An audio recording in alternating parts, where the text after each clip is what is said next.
Hey hi everyone and again welcome to my daily vlog. তো কিছুদিন আগেই আমি আর আমার দুই ঠাম্মা মিলে চলে গেছিলাম আমাদের এখানকার এই মন্দিরটা কিন্তু বেশ প্রচলিত।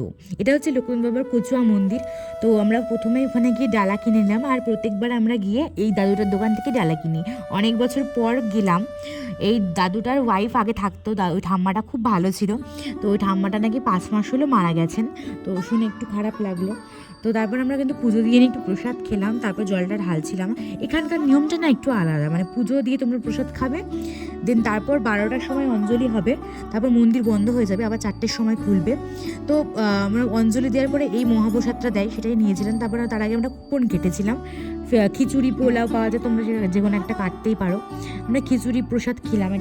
এটা কিন্তু বেশ ভালোই হয়েছিল খেতে। আমি খুব একটা পছন্দ করি না খিচুড়ি, বাট ঠাকুরের প্রসাদ না, মানে যেমনই হোক, মানে বিশেষ করে ভালো হয়েছে সেটা। আর এখানে একটা আলাদাই মানে অদ্ভুত একটা পিস, তো একটা মানে শান্তি আছে এখানে, মানে না গেলে হয়তো তোমরা বুঝবে না। তো তারপর আমরা এখানে বেনি মাধবের এই জায়গাটা গেছিলাম, হচ্ছে লোকনাথ বাবার বন্ধুর মানে বাড়ি।